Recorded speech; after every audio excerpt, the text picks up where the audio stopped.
Hello, everybody, and welcome to Stream A, which is focused on who is being left behind in the health data research revolution. Apologies for starting a few minutes late. What we're going to be covering in this session is trying to look together at some of the real challenges as we seek to unlock the benefits of health data and the positive impact it can make at the individual and societal level.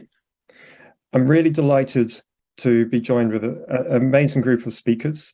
They'll introduce themselves a bit more when we come to the questions, but just in brief, we have Sinead Brophy, Professor of Data Science and Public Health, HDR UK Wales, Swansea University. We have Ruby Bhatti, OBE, Public Contributor and Research Champion.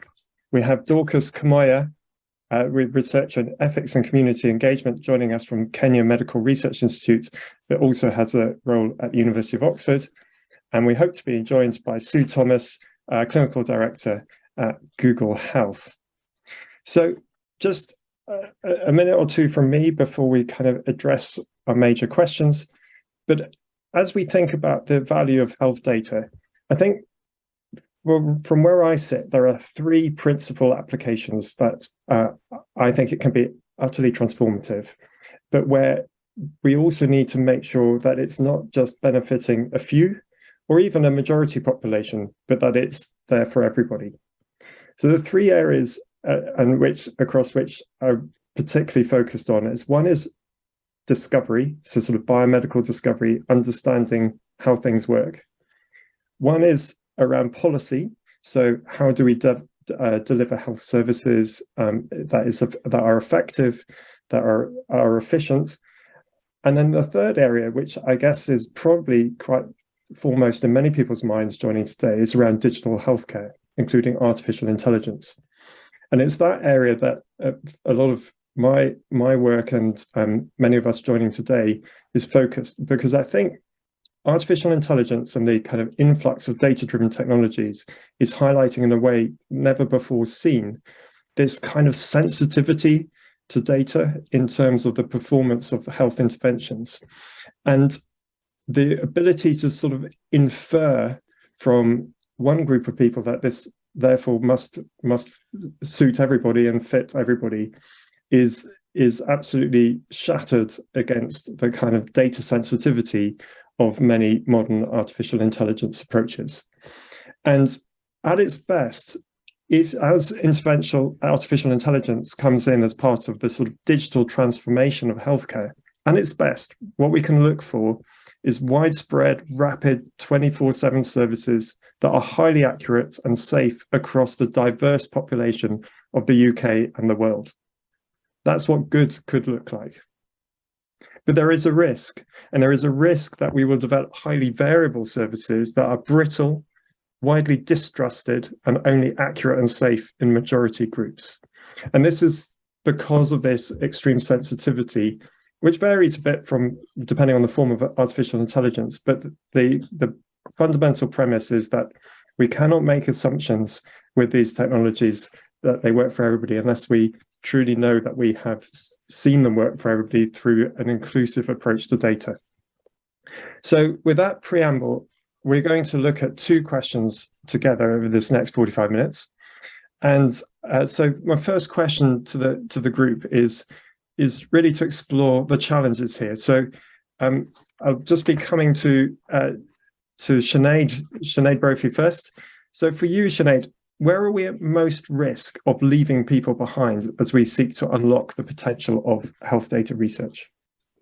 Thanks very much for the opportunity to talk about this. I think we need to be very aware that there are people who are invisible in the health systems, and those are the people who find it hard to navigate the health systems. So, for example, those with cognitive difficulty, those with low literacy, mental health conditions, victims of domestic violence, drug users, people who need someone else to take them to the doctor and might not be taken. So certain children, homeless, travellers, people in very rural areas. Now, we can find these people in emergency data, in ambulance records, in emergency admissions. We can spot them as being absent from data by looking at patterns. So where there is no childhood conditions, or there are many did not attends in the medical records, but we need to be aware to look for them and to know the patterns in order to find them in data. Also, people at risk of being left behind are those who do research on the not so exciting diseases like farmers' health, women's health, social care, palliative care. They often have a lot less funding, and so it's very hard for them to pay for access to the data. They may have other main jobs, so it's hard to stay abreast of the rapid developments in this field. Researchers often research their people, so we really need to make sure that there's capacity building across all walks of life, all types of people, so everyone can utilise the data revolution. And probably the most obvious that I've sort of touched on is we risk leaving behind people with low access to data, where there's poor internet, connection is poor, the infrastructure to utilise data hasn't been invested in. So data access at the minute could be the proviso of the wealthy in well-funded areas where there's already been investment. And we need to make sure that we don't have a situation where people have to pay to access their own data that they've put in the system, but they are now excluded from this information. So these are the people I think we need to consciously be aware of ensuring inclusion and support. Yeah, Sinead, thank you. And there's a number of groups there that completely agree, particularly vulnerable. Ruby, I know you work a lot in this space. What would your concerns be, and who are we leaving behind? Sinead has highlighted similar cohorts that I would be saying that you're leaving behind, because there's a whole world outside the IT system who still don't have access or refuse to access IT. And this is really important, that we need to try and include people like myself who are public contributors, research champions, who go out into the network and bring that grassroots intelligence is really important. So, for example, those with literacy issues, where English is not the first language, or they cannot read or write, so they're able to speak English, like the travellers community. Now here, these communities may be ashamed or embarrassed, they can't read or write, and then they avoid the situations of involvement. And these, absolutely right, Sinead, with the invisible and unseen communities. Another cohort are asylum seekers and refugees. This is a community which are not readily wanting to sit in formal meetings or come into formal settings because they're scared, because of how they've fled and how authoritative persons frighten them. So going out into their communities in their safe zone is really important. But it's not just ethnicity and race communities that are actually left behind. People who are blind and deaf, those that need IT adjustments. Could be something basic as the font, the colour, the screen, to make it more inclusive. Those, as Sinead said, rural areas where there is no IT or very limited access to IT. Now, we found in COVID IT poverty. So we can't assume that all families will have access to IT's systems or dongles. So it's really important to identify who can't access because of their crisis or their situation at home. And also, you've got the cohort of the elderly who have a mindset that they don't trust the IT systems. They don't want to use computers. They don't want to access anything on the computer. So they're the sort of, I think, groups that we have risk of not engaging, because it really is important that everybody's engaged at a level that they can cope with. So that participation and understanding, we need to build on the level of engagement. So Alistair, that's what I would say to me as a public contributor and research champion. that they're the invisible and silent communities that we need to engage with. Thank you. Thanks, Ruby. And Dorcas, you're calling in from Kenya. What are your thoughts on this? Thanks. Sinead and Ruby have really covered a wide range of populations, communities that we would say would be invisible or risk being left behind. Perhaps in that very nice list, I might not have much to add. What I wanted, however, to draw attention to are three main things. The importance of trust and public trust when it comes to data. From the work that we've research that we are undertaking in our context, we know that there is particular trust that is placed on those who access data. Where that trust is not enhanced or where it is abused, there are chances that even though we might be wanting to access these data, it might be available, the quality and the transparency of that data could be questionable. So it's not just a matter of whether data is available, whether it can be accessed, but what type of data it is and the quality of that data, which will have huge implications on any questions we want to raise on that data. So the centrality of trust, and it is trust on the collectors of the data, whether it is government ministries, whether it is researchers themselves, is trust in the institutions that are meant to steward and custodian the use of that data. And it is trust on the people who are using that data to use it for the good of everyone, with the intention that it is meant to be used for. And I think it is the latter where we see a greater role, and for us researchers, a greater role in checking ourselves that we are actually not abusing the trust that is entrusted on us. There is a stewardship and a custodianship that comes with that responsibility. So that is one element that is very critical. I think during COVID, it became quite visible in the information, it is information that was going on and the implications that had on whether people chose to be visible to data or they chose to be hidden. Visible in that they could easily share information about their whereabouts, invisible in that they could go offline when they chose to, and there was nothing you could do about it. And I think it places centrality of that trust. The other element I wanted to talk to, and I think Sinead hinted at, is what data are we looking for to talk about who is being left out? There is data that could be available, but what is our priority areas? What are we focusing on? And I think that has become quite critical, especially when you talk about some of the diseases that have been going on in Africa for many years, but were never visible to the global scale. They only became visible and important when there was transmission beyond the borders. And that places really central role on what data and who is looking at this data and how are we making others invisible. I know technology has been talked about. I know, in many parts of the world, and so is in many parts of Africa, we still have a big digital gap, divide between those who have and those who do not, between urban and rural areas. But I think there's a lot that is happening on the ground to make sure that there is people are accessing services using the digital platforms and so on. That provides really rich information for any research.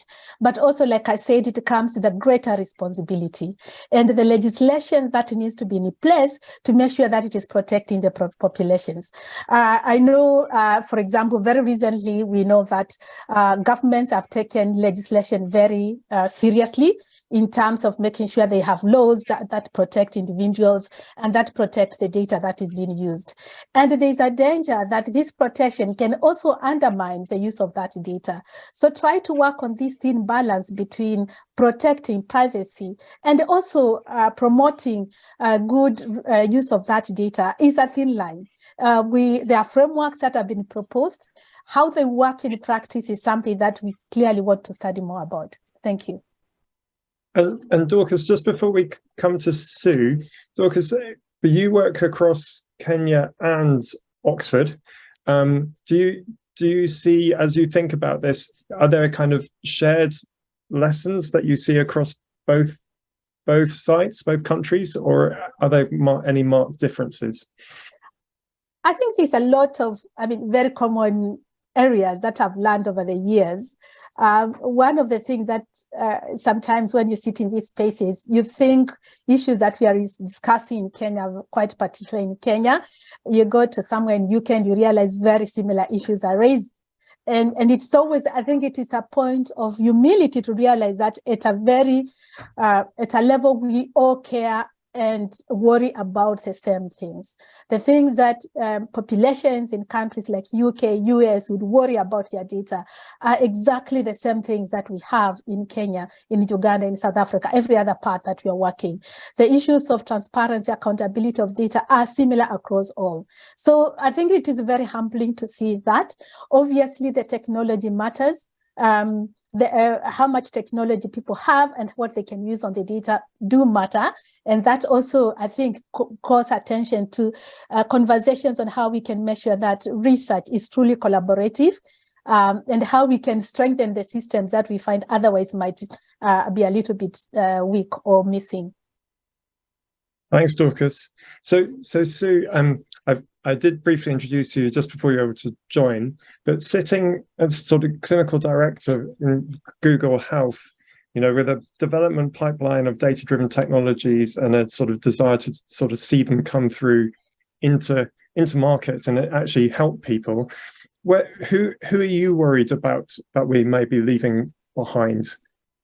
Yeah, thank you, Alistair, and I'm really sorry for my technological difficulties that meant I joined late. Even 3 years into this world of Zoom, I'm still not an expert, it would seem. But as you said, I'm director of Google Health here in the UK, and I guess there's two roles that I play that make this panel and this particular question really pertinent. So I have clinical oversight for our work into machine learning research in health. From our work in diagnostics and imaging, building algorithms that can read X-rays or mammograms, through to work that supports contouring and radiotherapy treatments and so on and so forth. But I also have responsibility for our health strategy work outside of the US and the UK, and the vast majority of that is in low and middle income settings. So hearing what Dorcas was saying resonates with me very much, and both of those roles are sort of dealing with ensuring we're not leaving people behind in what we're doing sort of day in, day out. Unlocking the potential of health data of data full stop is basically what Google is about. Our mission is to organize the world's information and make it universally accessible and useful. And our aim in health is no different. It's about billions of healthier lives through our work with consumers, caregivers, and communities. But that's a really easy thing for me to sit here and say, and a much harder thing to do in practice.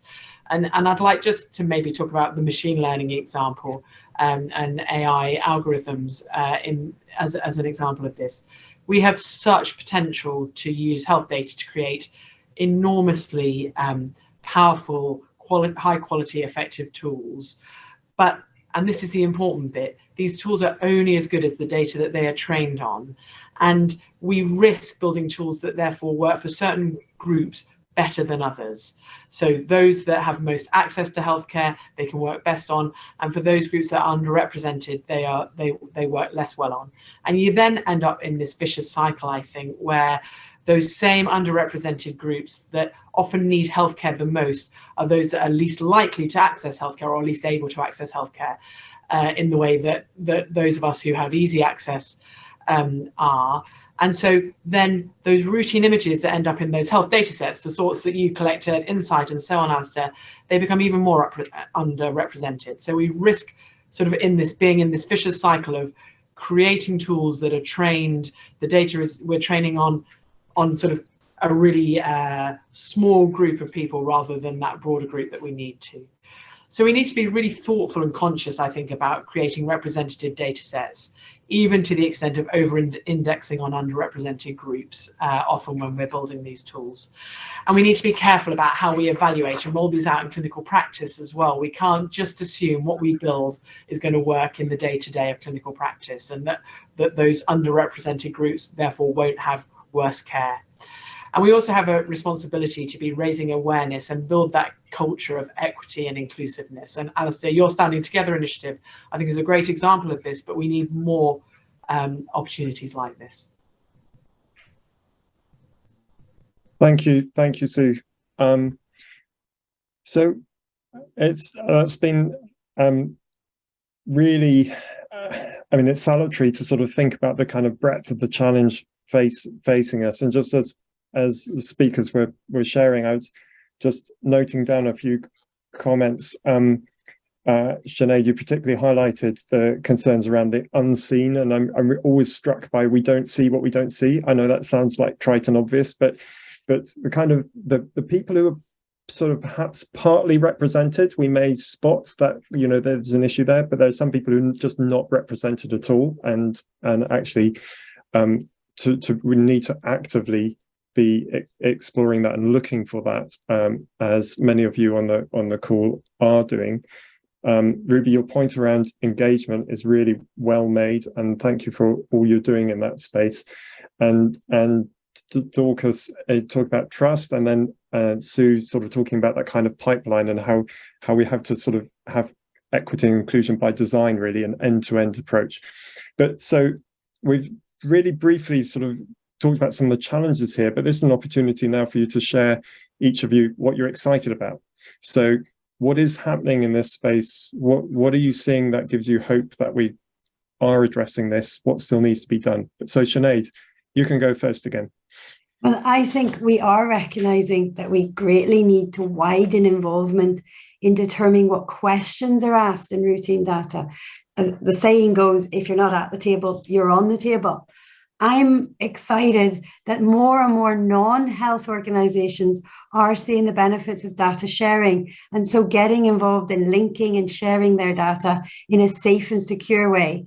That the infrastructure to safely share data now really does exist, and the conversation is much more about what should we be sharing, who should we be sharing with, and in what form. I think these conversations are happening now with the public more, and this brings really new ideas, expands the possible, helps us get much better health systems that are learning, improving, and developing. So I think the linked data allows a more holistic approach to health, including not just health data, but wider influences like education, work, housing, local area, environment, linkage to cohort studies and questionnaire research that captures things that you can't get in routine data, like well-being and stress, that are really important for understanding health. So I'm excited that the data science is becoming more used in the non-health sectors, which helps us identify the invisible people as well. And we're doing much more co-working and developing globally. So I think the expansion is the most exciting aspect of this. And Sinead, you talked a bit about the sort of technical, I was going to say technical solutions, but the sort of the technical changes that are happening and that linkage and moving outside of health. In terms of the people that you're engaging with, is there a sense that you're engaging with a wider community of people? And by that, I also mean sort of policy makers, etc. Yes, I mean, I think that's it. When you're able to bring in non-health data sets, you then interest a whole wide range of other policymakers, researchers, people who are delivering services.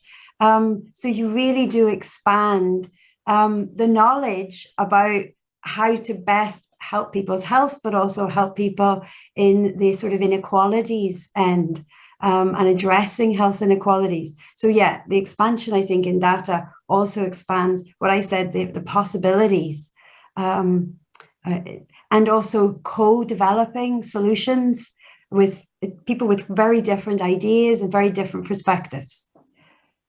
Thanks, Sinead. I suspect we'll be coming back to this. Ruby, what are you excited about or encouraged by as you see opportunities to address these issues? Firstly, I would say we've got place around the table. So as a public contributor, a patient, carer, it excites me that now all stakeholders are wanting to be inclusive at all steps. So we're not just parachuted in, we are part of it, of decision making, and from the outset as well. So everybody around the table understands that if everyone's involved and we're embracing this together, we get better results. And this obviously improves paths for patients like myself. So stakeholders are listening to the voices of people like myself. Those challenges that they've had, we're turning those challenges into solutions instead of giving up and saying we can't do that. So obtaining that grassroots intelligence, that insight from people like ourselves, it excites me that we are making a difference. So now we're prepared to reach out to the population that are not included. So it's not just a tick box exercise. We're wanting together to map out and identify those populations that are not engaging, and then using out of the box ideas. So, to make sure that communities are participating and engaging. So, for example, we're not waiting for people to come or the communities to come to you or to researchers. We're taking out researchers, consultants into the community, into the safe zone where those silent communities don't want to get involved. And that's making a difference because we're able to engage better and participation is better. So another example is where we've identified those people that can't read, that can't write, and we're using interpreters and we're engaging with videos in different languages. So those who are deaf as well and blind, we are engaging in different ways. We're using inclusive tools to make sure, they're involved. So if somebody who's blind, they can listen to something on a video and still be involved around the table. I think what's really important to me and what excites me is that what is obvious to others may not be straightforward to others. That's really important. And we're now positively wanting to engage at different levels, but understand everybody doesn't start at the same level. We're building on those levels. It might take a little time, but you're getting those silent communities involved now.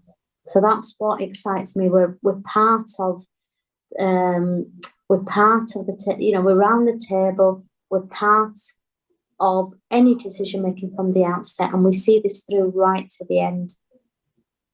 So those are the changes, and we're given that respect as well. We're not just treated as somebody, right, we've got patients or carers around the table. You do listen to us, and that change, it may be slow. We still do need a lot of work on this, but we're there, and I think that's a great start. And this workshop is an ideal example. I'm around the table with different stakeholders, and you're listening to my voice.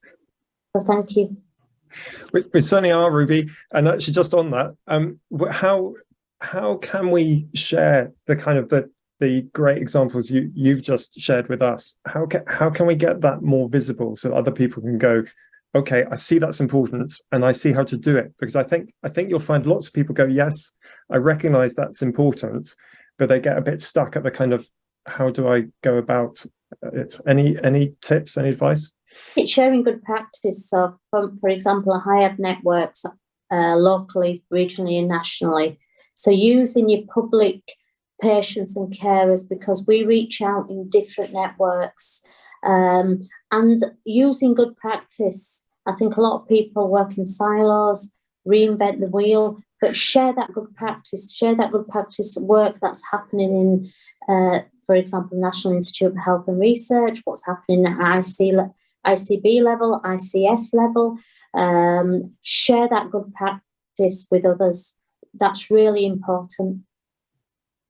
Thanks, Ruby. And just I realise we tend to generate quite a few abbreviations, but ICB, ICS is around integrated care boards, and it's around kind of big chunks of your sort of health region, really. Okay, Dorcas, I'd love to come to you. So what are you excited about? What are you encouraged to see happening?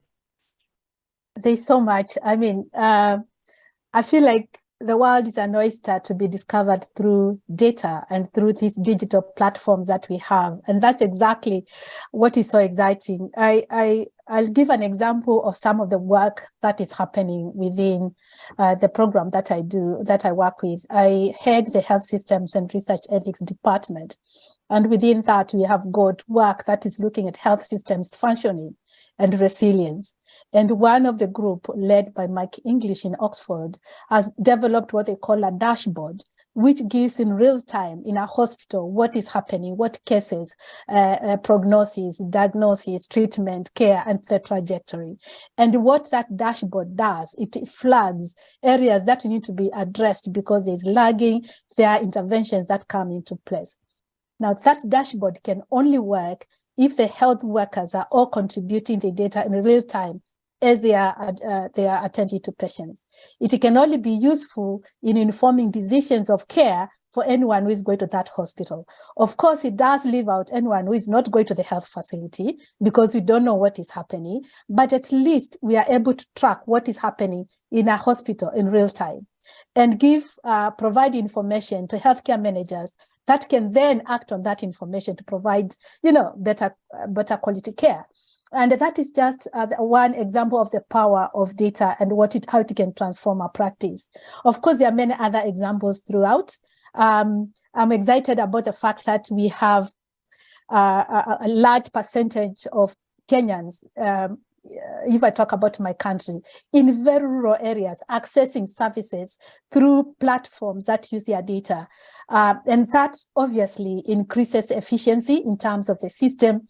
We have a government that has decided all the government services are going to be online, so I don't have to travel long distances, spend a whole day to access government service. I can do it real time at home from my mobile. I'm excited because I think this is a space where we have voices from every part, those that are using a platform, to shape the decisions that are being taken through the contributions that they are doing in public participation spaces to inform, it could be from disinformation to real information. We are getting to know what are the things that concern people, and that was very clear with COVID. Where there was misinformation, that became a space in which you could provide, as researchers, information, facts. We might have been lagging behind in providing that, but it created a need for us to do something about it. So there's a lot of excitement with it. I'm happy to see that the young people particularly are using these platforms in very interesting and creative way to engage the governments, to engage the service providers, to engage everybody who matters. Some of them strategies might not always be the best, but they are strategies that are being used and they are working, and we just need to learn from them. So I think there's a lot of excitement, but of course, with every excitement, there are also challenges. And yeah, that's the nature of the world. We learn from it. Thanks, Dorcas. Lots of great things there we may well come back to if we have time. And Sue, for you, what are you excited about and encouraged to see happening? Well, what an inspirational set of messages from Sinead, Ruby and Dorcas. So it's great to follow on from that. First, I want to give a shout out to the HDR research hubs, not least the Insight Hub led by your good self, Alistair. I talked previously about the underrepresentation of certain groups and the way that can translate into poorer clinical outcomes and practice in the tools that we build. The research hubs and Insight is a great example, with the hundreds of thousands of eye images in that one, I think are really important in creating that representation. So I just kind of want to say that that's one of the things that makes me really optimistic, that there are people who are aware of this and are building this. I just want to maybe talk about some of our work in low and income middle settings. I'm seeing some of the questions coming through from the audience, which are fantastic questions. I know we'll come to more. There's a couple of tools that we're building that make me really excited and optimistic about the future. One is something that is what we call our Android software development kit, which is built to a FHIR spec, so interoperable, allowing data to be sort of compared and merged and linked with other data sets. And that software development kit is on GitHub, it's open source so that any developers can use it. And where we're seeing traction most is with community health workers, where it can be used offline, a very straightforward app where information and data can be collected and then pulled into population health registries, analytics done on those, really simple stuff. But by having that available, it allows local developers to really start to meet the needs of local populations rather than us sitting and saying how it should be used. So I think that's one example that I'm really excited about.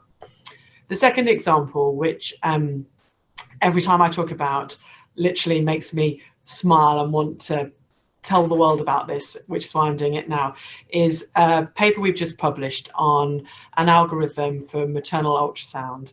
So we have tested and published just a few weeks ago, doing blind sweeps using an ultrasound probe of a pregnant woman's abdomen. So 3 blind sweeps. We are able to tell predict the gestational age and the presentation of the fetus. And we tested that with trained sonographers and with just general untrained people, and there was no difference in that. We are looking to do 2 things now. One is to do data collection from partners we have in Kenya, because I've seen a question in there about how we over-index research on populations in the global north as opposed to where these tools are going to have their biggest impact. So we're really wanting to now get that data from local from those populations in Kenya so that we can start to train the algorithm better. But we're also looking to do then clinical trials in that last mile so that we can actually make sure that these things work on the ground in practice, rather than just sort of doing it in the rarefied sort of laboratories of the US or the UK. So those sorts of innovations where we're looking at what are the pain points in clinical pathways where there are millions, if not billions of people being impacted. Where can Google really try and support that? But how do we then get it properly into the hands of people and go that last mile? So that's what I'm excited and optimistic about going forwards. Thanks, Sue. No, really, and thanks to all speakers. We're going to segue smoothly, and Sue's trailed a couple of questions, which is fantastic, into some of the questions coming from the audience now. And I'm back with you, Sue, for the first question, which is, and I have to say, they're really fantastic questions. We won't probably be able to dig into as much as I'd like. But the first question is, on training models, should we be setting a norm or standard of reporting of the representativeness of the sample from which a model is trained?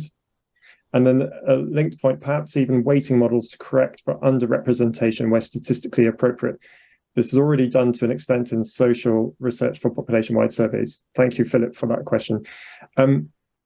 Sue, so there's kind of a couple of things in there, but what would be your response? So, yeah, it's a great question. And we definitely think there should be a norm around reporting the representation. And we produce what we call model cards, which essentially set out how we have built and trained our models. It's not a standard, an industry-wide standard at the moment. We are trying to move the industry towards that because we think it's exactly as you say, it's a really important part. So you can kind of search for Google model cards and you'll see that, and I'm happy to share links afterwards. In terms of the weighting, 100% agree with that as well. I talked about sort of over-indexing on underrepresented populations. We definitely do that. We've been doing some research recently looking at different skin tones, and again, really making sure that we are understanding those variations and over-indexing where we need to, so that we're not building algorithms that sort of weight too far one way versus the other. So I think both those points, 100% true. We are at Google on the right path to that furthering of transparency and making sure we get it right. The industry is moving as well, but we're not 100% there, I guess. Thanks, Sue. Any other comments from any other panel members on that one?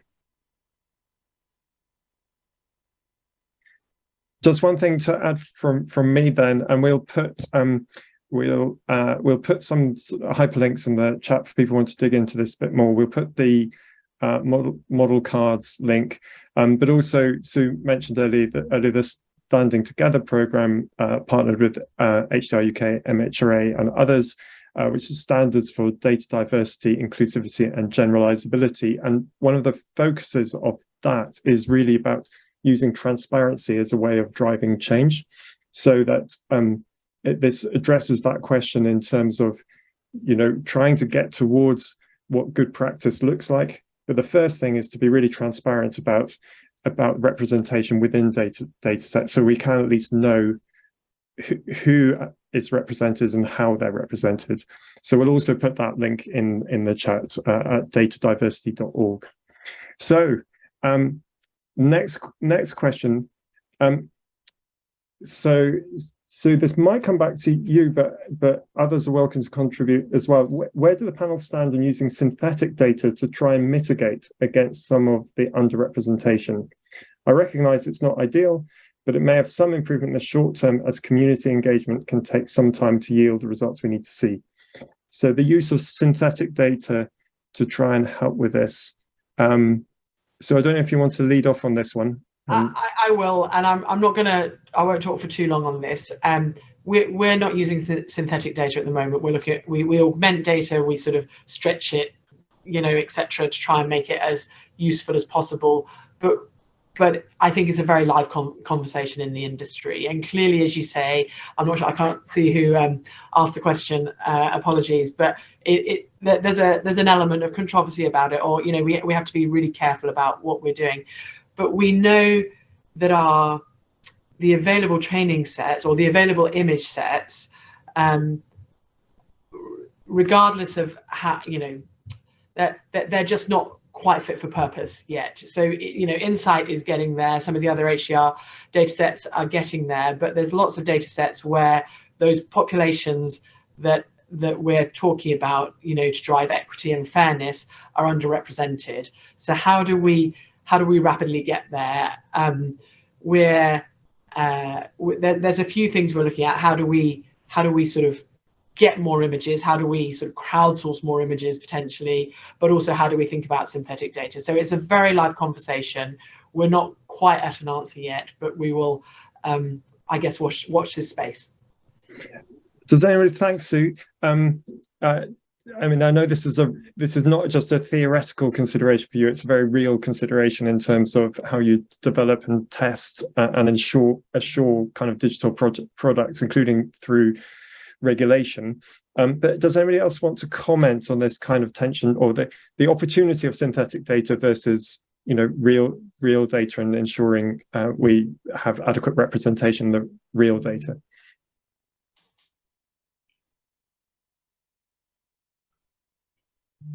That's fine. Just then, I'm going to move us on to next question. So, and thanks to Matt Howard Murray for that previous question. So somebody, thanks for this session. Yes, thank you. I believe there's a risk of overrepresenting high-income countries by doing research with healthcare data, as low-income countries do not generally have the infrastructure high-income countries have. How do HDR UK contribute to developing that infrastructure and low and middle income countries? So the point is that actually, as we're driving the kind of health data research revolution in countries like the UK, are we in fact increasing the inequity here? And how are we helping address that? Does anybody want to talk to this?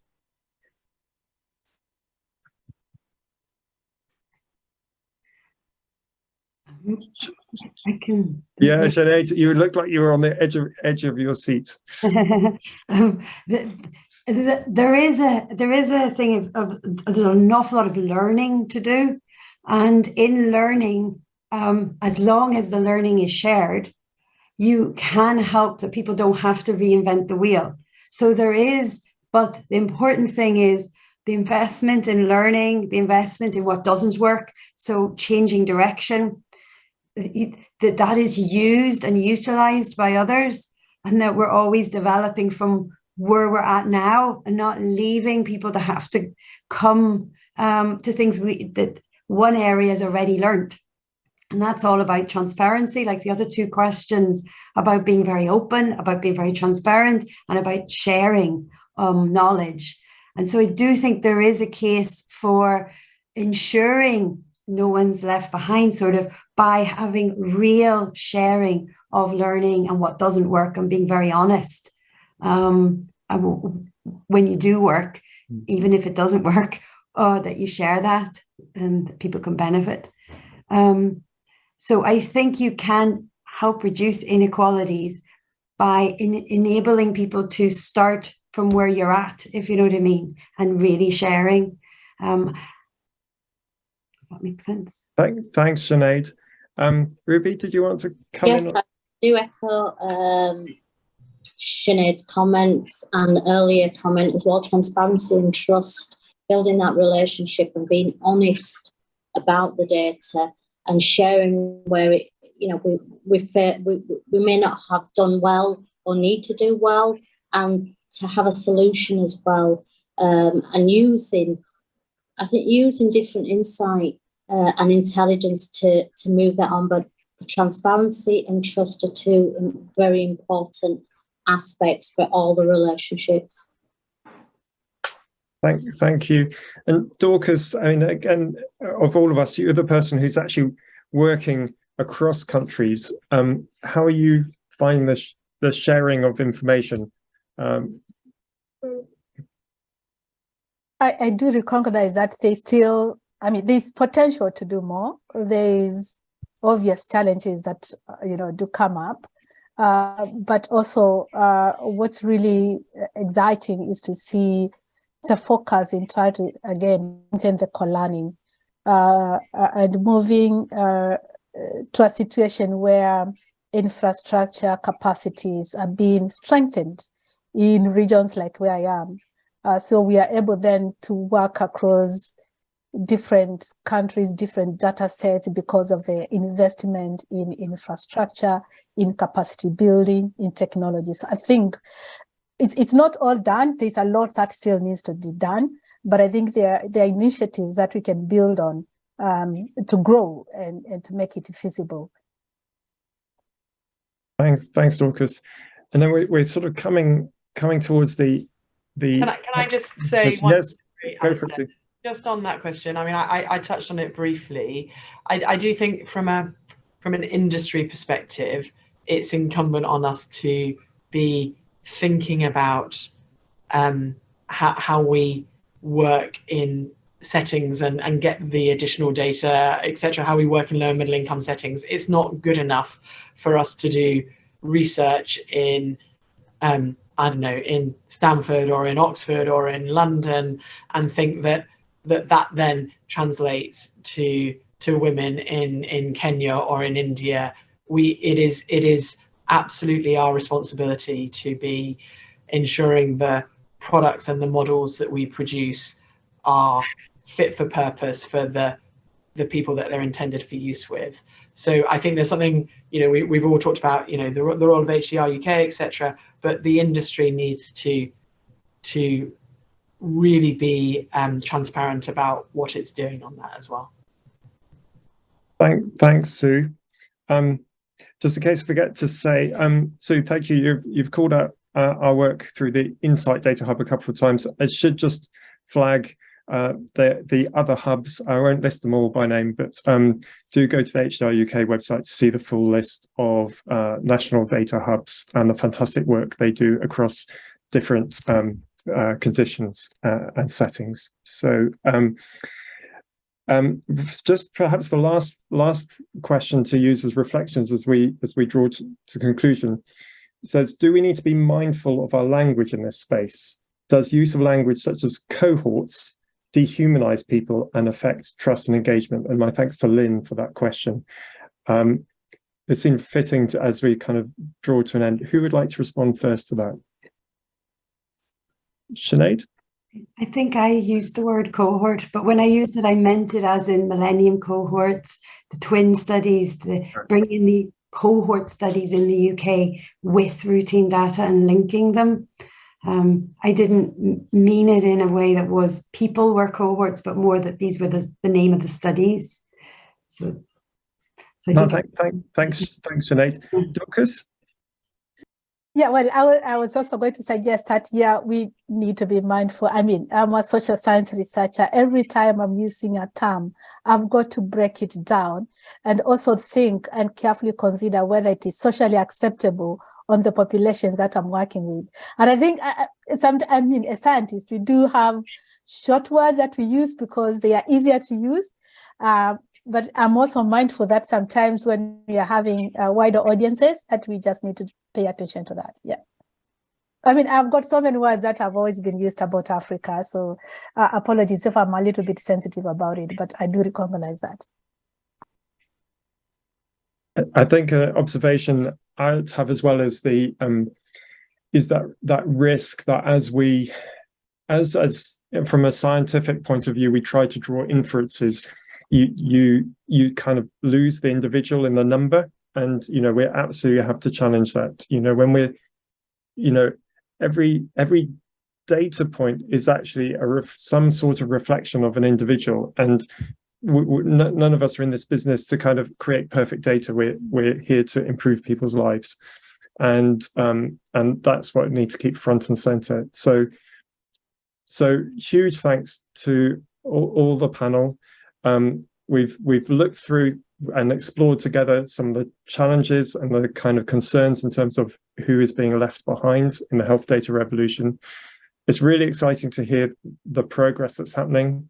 There's clearly still lots more to do, but I think even workshops like today and conferences like today really show that there is a groundswell that is kind of moving in the right direction on this.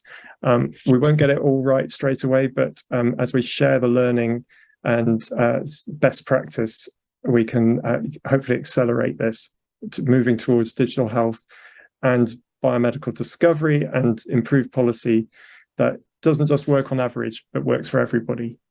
So with that, I'm going to just one final thanks and to all who sent questions in. Sorry we couldn't have time to address them all. And thanks to everybody.